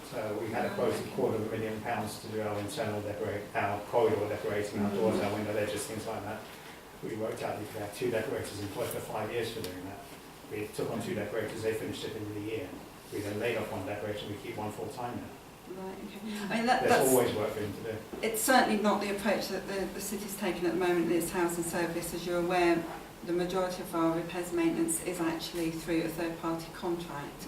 Those contracts are managed very well to ensure that we do get value for money. They're procured through, obviously a number of different means depending on what the values of those are. And at this point in time, we wouldn't be looking to have direct labour. tell me what you're doing about shed money?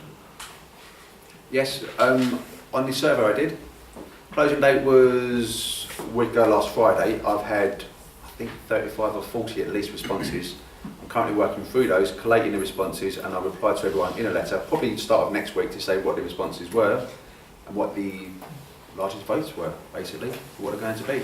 Quite a few of the votes, well, not quite a few, but a handful of votes were for doing the base of the tower redecoration, but no point in spending the shed money on that if it's going to be redecorated within the next X amount of time.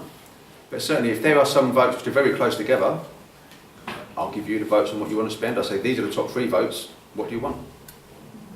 So Paul will come back to you about that next week. All right? Yeah. So on decoration, what's happened to the 4 corners entrances to the square? Because my square's got a nice entrance to it now. What's happened to the other 3? Yeah, they'll still be clearly designed before. That will be part of the redecorations programme. So the first thing we'll need to do is survey the estate in terms of what's actually needed, and then prioritise that work plan on that basis. Is the same works happening on the exterior, the new exterior to entrance 1, where I am? Yes. Is that happening right around the estate? I don't believe there are any plans to do that, because entrance number 1 did have an extra glass and metal structure on the outside, didn't it? Right. That's what repurposed the door display cafe. Yeah. Why No would plans you to go right around recreate the it around, estate? is there? No. So why was 1 done, not the other 3? I believe that was done because the aim could be totally wrong now, to make it the more focal point for the estate. Possibly. Along, I think, was that in line with the proposed works? Yeah. With the phases of works was going to be having? Phase 3. I think that was in line with the phases that was hopefully going to be happening and making that more of the focal point entrance for the estate, because the podium had been blocked off. So that wasn't like the entrance to the estate anymore. Because I thought, if you recall rightly, way back, we were going to have them all dropped off similar, because of people urinating in the corners to the doors. Okay. And to sort of flush them off. I don't recall that, but Well, that was was that my right? understanding. Karen, can we, obviously you've got us a bit of a disadvantage, we're not sure about the answer to that one, so we need to go and look into that one. Public indecency as well, but that's another cycle. This lady who was there. I heard on the grapevine recently that Waitrose had showed an interest in moving into the square. Is this just some strange rumour? Is it, if it had been so, would it have been dependent on phase 3 sort of taking off? Somebody told me this the other day, that they'd heard that Waitrose were showing an interest in moving in here. I didn't see how that would have been feasible. But they certainly haven't reflected that. I don't know anything about that, no. Andrew. There's a quick problem about communication. We're still not getting the weekly updates by email request, but the important thing is you haven't considered the fact that the residents go past the notice boards on the tower block anymore. Where do we get our notices? And why don't you move a notice board, say, to where, next to where the car park attendant used to be? On the wall Can we do there. that? you mean they don't go past the, Where the notice boards are now in the tower block? or would they exit the, on one of the other 4 points of No, the you estate? go out through the car park. Everybody does. Oh, okay. Not where it's Well, supposed I to do. We would, So, we, Not everybody. It's supposed to go through a podium. if people go through the car park, you run the risk of being run over by a car, so I advise you Well, not I'm not going to to. go round, I'm not going to go But- down to the squares, to the square, go to my bicycle or go to my car. I don't go past the notice board. And a lot of people who live in the tower block don't go past the notice board. Is this a Okay. temporary issue rather Yes, than... and Well, it works. But we can have a look and see Yeah. if there's a more appropriate place to put a notice board. We are working very hard with our colleagues on the IT side to try and get a system where we can email everybody things out at once very quickly and get that. Fortunately, it sounds very simple. Not isn't it? everybody has email. No, of course not, no, and we would never only do that, but it sounds a very simple thing to me, but it clearly is not as simple as we would like. But we, in the meantime, we'll have a look at the notice board. Marion. Because of all the building that's going on in the city, I mean, can't we get 106 money for the project? Section 106 money is only now to be used for the building of new affordable homes. So, Well, what about the old affordable homes that are falling to pieces? Unfortunately, you can't use Section 106 monies for repairs and maintenance. It's simply not allowable. it's just illegal, we can't do that, unfortunately. But government, is it? Yeah. That's government. And planning rules. The purpose really of Section 106 affordable housing money is that preference in planning terms is that it's what they call on-site development. So as the development goes up... But you can't develop in the city, so And we're losing out. Well, if you think about it from the point of view that it should have that development on site, if they can't do that, then they offer money so that we can build those houses elsewhere. But it is very, very strict in terms of the use of this money, and it can only be used for new builds, or we can use that money to increase the stock by buying back or buying other properties, but you absolutely cannot use it for Section 106 and community infrastructure. No, this is affordable housing money that we would receive. What not about the community money. infrastructure levy then? Community infrastructure levy is, I mean, there are some complex rules around that. It is for community facilities by and large, but it doesn't come to housing, it comes to the city, and then the city decides what to use, and they would not give it to us for repairs and maintenance, I'm afraid. It wouldn't get used. It might go for things like new playgrounds or all sorts of things it can be used for, but we can't use it for repairs and maintenance. What will the redecoration survey involve, and will there be a sort of coordinated aesthetic approach to the whole estate? I mean, we had some paint work just before the elections, and in fact I think they were quite successful, but actually we didn't know they were happening, and someone splashed some paint around. I think that was very good. But I think what a lot of us feel, and the tower entrance is the main thing, is that it just with a little bit of money and a coordinated approach to the aesthetics, which respected the building, would make a huge difference for a small amount of money. So what will the architects department be looking at this building and saying this is this sort of building and this is the sort of decoration that is in keeping with the building and would make the most advantage from the assets that we've got, because it is quite an interesting building. As a general principle, I would certainly agree with your view that you should look at the whole and then break that down into more smaller projects so that actually what you're doing is sympathetic to the whole estate. Mike, do you want to add in whatever we're doing in terms of current surveys and what our approach is? On other estates, we are doing a coordinated approach, so we're looking at the whole estate and then breaking it down into blocks, and so is I don't see us doing. You have some. It's probably not as high as architects. It's more surveyors that are doing it rather than architects. Because if you just look at the aesthetics of, say, some of the private developments, if you look at the entrance lobby, say, you don't need to spend much money. No. All you need is a bit of simplicity to make it look like Park Avenue, you know. But at the moment, as I agree, I don't live in the tower, but it looks like the entrance to a warehouse in Brooklyn or something, you know. But it could be achieved, I feel, if I think the staircase there is successful, for example. I think everyone thinks that that's harmonised very well. So someone made some aesthetic decisions there, but I'd just like to know, being reassured that it will be made at the right level. We're coming back in January. A lot of it has been put on hold because of phase 3, because a lot of the redecks would have been done as part of phase 3. Now we know that phase 3 isn't going to go ahead, then we'll have a coordinated approach to doing a different. In terms of, sorry, I was just going to, just in terms of reassurance, you're absolutely right. We will involve the building surveyors. They'll be consulting with residents in terms of schemes and approaches. It's not a case of actually just sending a decorator in to do what they want. and it's not listed. So whereas elsewhere we may have the restricted, here actually we're not so restricted. So there's much more possibility for residents to give us their views and have some say. Andrew.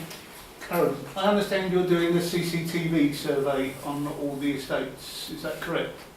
We have a CCTV programme that we're looking at across the estates. Yeah, Mike can pick that up more when you than I put can. in phase 2, you've disconnected the majority of our CCTV cameras. Are we going to be asked to pay for them to be reconnected because the observation station went into the library? I don't really like the idea of us being paid, having to pay for it again. I have to be honest, Mr. Hickman, I don't know what happened Well, at that 18 stage. cameras we've only got 5 connected. I believe it's about 5 now, yeah. A lot of them. We paid for that to be put in. The library knocked it out. I don't want to pay for it again. We need to have a look at that. I'll don't add we? more on them. Okay, thank you. Can I just be reassured that the health centre proposal, which no doubt would have a very nice entrance lobby to it, that's not going to be something which will hold up something being done about the lobby at Petticoat South? Oh gosh, no. No, I hope it's longer. No, you can be assured of that, because any proposal around what we're talking about is at least 2 years away, I would say, in terms of actual real work taking place. Does that mean, Neil, that we're going to get the lobby done within the next 2 years? Are you saying they're going to come through our lobby to the No. treatment?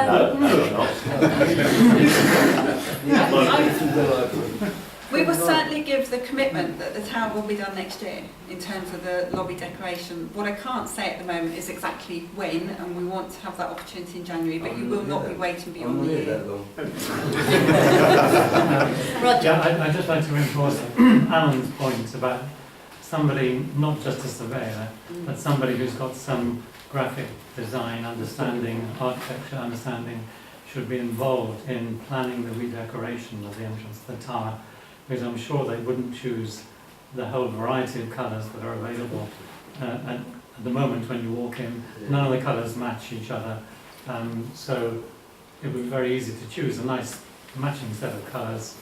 I'd also like to make the point that a number of residents have told me they would be willing on occasion to pick up a paintbrush and actually paint the lobby in return for time credits or something like that. And maybe you can think about whether that's something that could be incorporated into your plan. So, On the colour side, Roger, you've got 2 women running the housing service now. Your colours are going to be much better. It's all going to be black.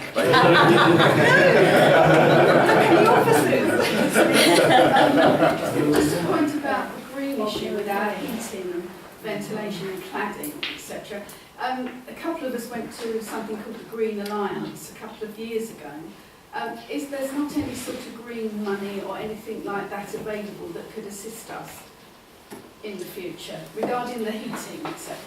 We'll look at that as part of Yeah. the process. We'll look at any kind of funding that we can get from any kind of agency. Yeah, because it was very interesting, Marion, wasn't it? That we, Marion's going to send the details through to me, and we'll make sure good. that officers investigate that further. Oh, we've been very successful as well in getting money for things like that. So you can be assured that if it's there and we can get it, we will. Okay, thanks.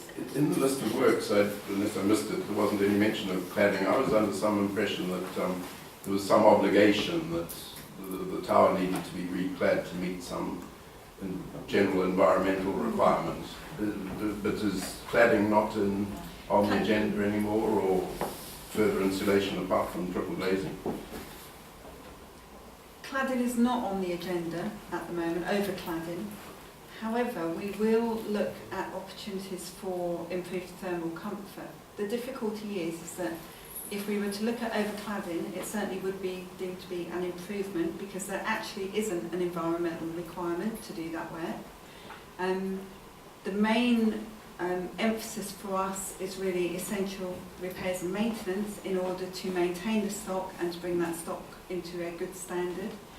So even as part of decent homes, thermal comfort is part of decent homes, but it's not specific about what you need to do to achieve that. And at the moment, we simply do not have the money to be looking at overcladding generally, so at the moment it's not on the agenda.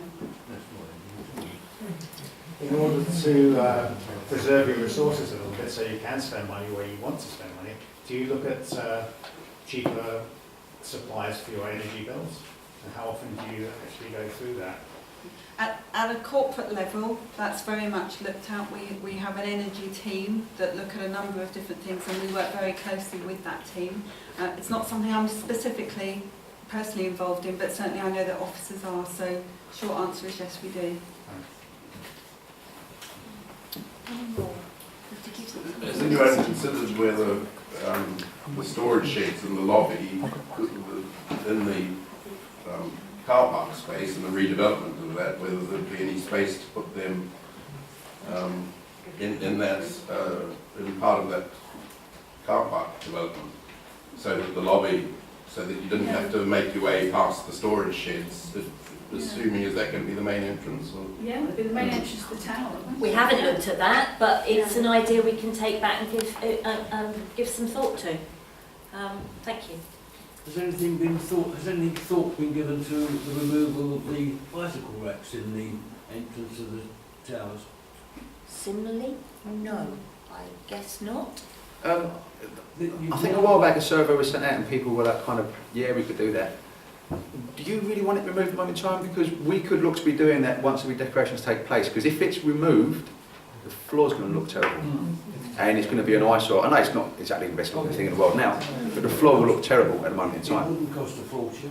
No, we can take it out, but shall we do that once the redecorations take place? Because in actual fact, the floor of the lobby is a disgrace anyway. Yeah. So we can certainly look at that these are ideas that we certainly have a look at, and if we can improve the whole look of the place, we will. When the ramps are removed, there will be space in the ground floor car park to increase the cycle racks there. Yeah, I mean, there's quite a few there already, but we could certainly increase them. And it appears they're well used. Okay, thank you. We can take that back and have a look at that. Motorcycle parking in there as well. Motorcycle parking we can look at as well. Any other bits? I'd like to emphasise Arthur's point. I think certainly the redecoration should assume that those cycles are no longer there. Yeah, that's good idea. Does anyone here park their bicycle there? Okay, well, we'll Some of them will never move anyway. Some of them quite old. Parking where I am, and if you're going to take those away, we really need more putbacks elsewhere. Okay, we're not promising or committing to doing it, but we will certainly look forward at all that. Damien. Sorry, I just want to make sure that I haven't misunderstood. And earlier on you said that the triple glazing money that leaseholders have contributed would be returned to people, to everybody who paid. Yep. Is that correct? Yeah. And that's it says so. It will say so. I don't know whether it's in the letter, but yes, it is in the letter and in the question and answer. It's the difference between the cost of the double glazing and the triple glazing. Yeah, so there may still be a payment. Yeah. But it'll be the refund will be the cost between the triple glazing and the double glazing. Well, and the double glazing was supposed to be free, so it had to be all. The double glazing was supposed to be paid by Section 106 money, which is what the letter if from the section said. Did that come from Minerva? If the Section 106 money would have covered. That's what the letter from the Hang on, can we let Andrew let Mike? If the Section 106 money would have covered the cost of the double glazing, then it would have been free. There was a certain amount of Section 106 money that was given to us. And if that would have covered the cost of the double glazing, then it would have been free. You can go and find the letter from Eddie Stevens on our website, which says exactly what I just said. Certainly mine and Karen's understanding is that that's the case. You will all get a letter from Anne Mason and her team telling you, but yes, Damien, your understanding of what I said was correct, and you will have that in writing in your hot sticky hands when you leave tonight. So, and we will confirm the exact amounts and the payments in due course. The point of double and triple glazing. The double glazing we knew was being installed, but we were never asked if we wanted treble. And this is something that nobody was consulted with on the estate. Okay. My understanding is at the time that everyone was consulted. I remember I remember the letters coming out after consulting it. I have been sent a lot of documents showing exactly what individuals. It was I don't think very. we were given a choice of triple. We were told that was the only solution. I think you were advised at the time that it was the most appropriate solution for the overcladding, and then you voted on that, and that's why. That's why we feel that it's only fair to reimburse long leaseholders for that, because you may not have made that decision had you not had that advice. Can I just pick up on, Marion, you mentioned earlier about some windows in the tower weren't replaced. Are you talking about the patio doors? And the side window. Okay, so the side window on the balcony. Yeah, so they weren't done at the time because of phase 3, that it was going to be overclad and that would become a winter room or summer room. So that is now going to be built into the programme. That they will be. Because the draft is just, you're wasting your heating actually. Just for complete clarification, what's in the programme is looking at those windows and those patio doors to see which need replacing. We are not looking to create those winter rooms, so it's looking No, at those yeah, doors. we didn't want those anyway. Okay, are there any other questions or things you want to see? On the charges along these holders. Can't hear. So is there going to be a ceiling on the charges levied on long leaseholders? For maintenance. Yeah, a maximum. Again, short answer is no, because if we are legally able to recover those costs, then we will do. There's no cap for leaseholders. As I mentioned earlier, the issue really is about timing and it being reasonable. And that's why I think it's really important that we come back in January and talk about the overall programme and see what's reasonable both from a cost point of view and also from a priority point of view. Having said that, and I've stressed at many other meetings, we will not do the works if it's essential because of the leaseholder charges. What we will do, as Jackie mentioned earlier, is we'll work with leaseholders in terms of supporting people to make those payments over periods or using loans and things like that. We have some consideration for commercial tenants because the service charges have been doubled over the estimated amount this year, and it's very difficult for us to survive those. I mean, we're not a tertiary street, we're a small street, tucked away. We have to be discount businesses to attract people here, to provide the environment, to attract the footfall, and to be told that your service charges are X amount and then you get supplemented at the end of the year more than 100% is... We take your point. This is, to be honest, a meeting about residential properties, and we have got, I believe, a meeting on the 19th of November. Commercial as well, then. Yeah, that was my I apologise. At the time I thought it was going to be, and I neglected to send an update and put it on the Actually, can I just add to that though? You're quite right, it was on the agenda, but my understanding was that that was an opportunity for city surveyors to come and talk along about potential commercial opportunities for future development. It wasn't so much around the day-to-day business stuff, and that's what the meeting is on the 19th of November. Right. There's a thought that condensation is a general problem, perhaps as a result of the triple glazing, but will the works address, if there is a problem, will this list of works address that? It's an interesting comment actually, because we've been having this discussion amongst officers, and my understanding is that there's no actual evidence that things would be worse between either double or triple glazing. The reality is that the more you batten down the hatches on a home, the more risk there is of condensation.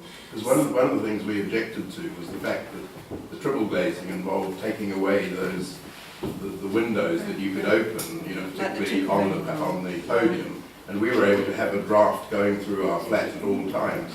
And we now do have a condensation issue which we didn't have before, and I just wonder whether that's a general problem and whether the works would address that. And also there was a suggestion that the double glazing reduced lighting, and that may, triple glazing rather, that may have affected. Certainly on the programme, we're looking at sort of heating and ventilation issues, because the reality is when you look at heating, when you look at the windows and you look at ventilation, you need to look at all of those three areas. Because the windows they've installed, they don't have, ones that I've seen in another place I was looking at, most double glazing has little vents in it. Triple vents, yeah. Yes, and ours don't. We don't even I don't understand why that should be. double glazing. We don't have triple vents now, do we? Generally not, no. I mean, it's that balance between thermal comfort and other things, but even with the double glazing we install, it's not commonplace now to put trickle vents in anyway, even with double glazing. But the ventilation and the heating is something that we'll be looking at as part of that combined programme, so it's definitely on the programme to look at that. David? Yeah, it's just on the heating there, because it's this time of the year, the heat's turned back on, and when you go outside the tower block and you look up, everybody's got the windows open, and it is a problem with the thermostats don't work. I mean, it's either on or off, and when it's on, it's too hot, and when it's off, obviously the flats are very, very cold. And it's just such a waste for a small investment in thermostats that work. We could save a lot of money on oil and improve the environment. I'll be honest, I'm not really familiar with the heating system here. Certainly, moving forward and looking at heating, one of the things that we're very keen on is that if it, you know, with a sort of a district heating or communal heating, having the flexibility to control your own heating is critical these days.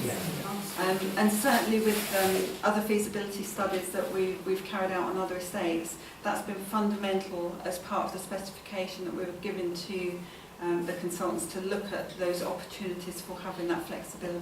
So it's a really valid point.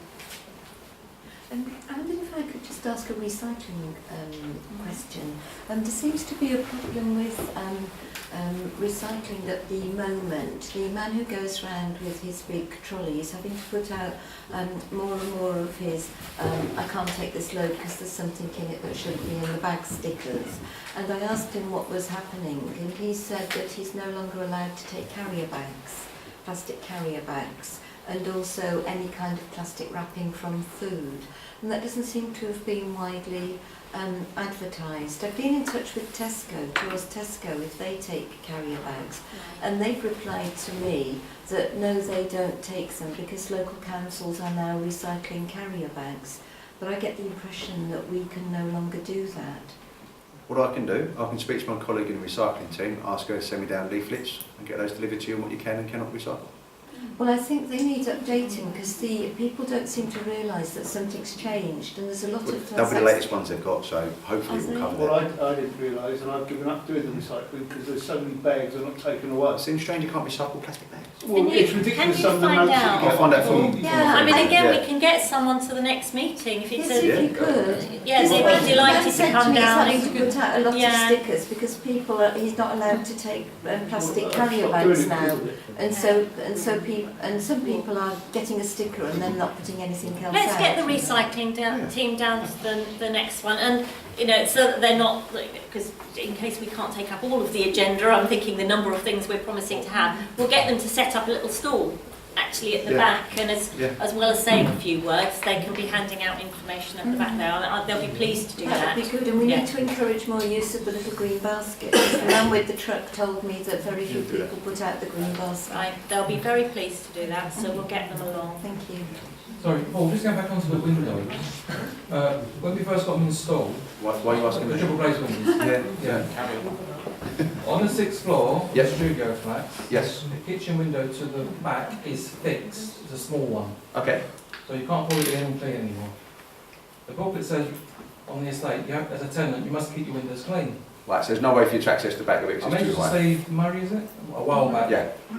And he said he might arrange for a cleaner, Okay. contract over across the leaseholders, potentially, not a definite. I mean, it's rotten. Yeah. Our window's rotten. Well, they're all rotten on the 6th floor. Rotten down Okay. here. Yeah. As in, I don't mean rotten dirty. here. Yes, yes. Yeah, we'll look into that and But, feedback to you. But yeah. But there's no letter recently about the window cleaning contract. Yes. Does that involve that side of the windows, maybe? It would involve the moment in time, but that's something we can look at to see if it could be But inclusive. non-transferable to the leasehold because it's not my fault I can't clean the window. No. It's Okay, a let- design. No, fair point. Let us Yeah. look into Fair that. point. The window Yeah. cleaning contract is being retendered anyway, Yes. isn't it? Yeah. So we've got the opportunity to add things into it, so we'll have a look at that. I'm conscious it's 9 o'clock now, and it's been a really good meeting. Thank you all very, very much. I don't think we've got anyone. We've answered lots of questions. Don't forget, don't go without your letter and your question and answer sheet. And if you've got any queries, come and see Paul tomorrow. He'll answer them all. Thank you very, very much, ladies and gentlemen. Thank you.